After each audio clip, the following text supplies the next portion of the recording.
بسم اللہ الرحمن الرحیم. آج سوچا کہ کچھ پی ٹی آئی کی جو خارجہ پالیسی تھی، جو بہترین پالیسی تھی پاکستان کی، اس کے بارے میں کچھ بات کر دی جائے. تو گزارش ہے کہ پی ٹی آئی کی پالیسی کی بہترین کاوشوں کے بارے میں یہ بتلایا جا سکتا ہے کہ ان کے تعلقات ہمارے کتنے اچھے تھے پڑوسی ملکوں سے. جب بھارت نے ابھی نندن کو بھیجا اور اس کا جہاز مار گرایا گیا تو ہماری خارجہ پالیسی اتنی اچھی تھی کہ ہم نے اس کو چائے پلا کر واپس بھیج دیا.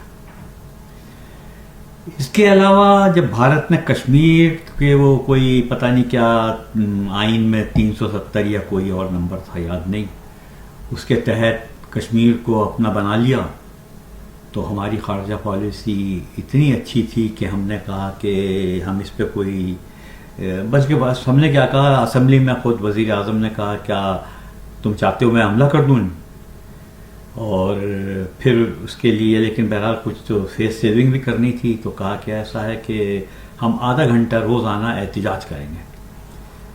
پھر اچھا بننے کے لیے کیا کہ ایک ہی دن مظاہرہ کر کے بند کر دیا، پھر باقی دنوں پہ کوئی آدھا گھنٹہ بھی کھڑا ہونا پسند نہیں کیا.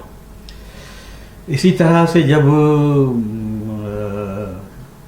اپنے دین کے معاملے کو اگر لے لیں آپ، تو توہین رسالت پہ جو فرانس کا بیان تھا، ان کے صدر کا جو بیان تھا، اس پر بھی ہم نے بڑا اچھا رد عمل دیا.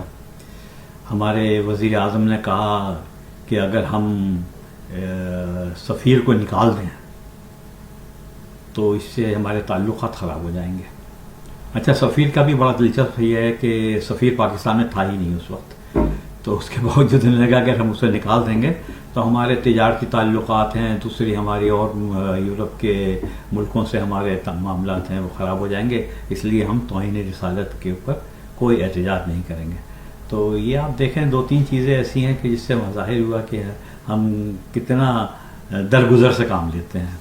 بہرحال بڑی اچھی خارجہ پالیسی تھی.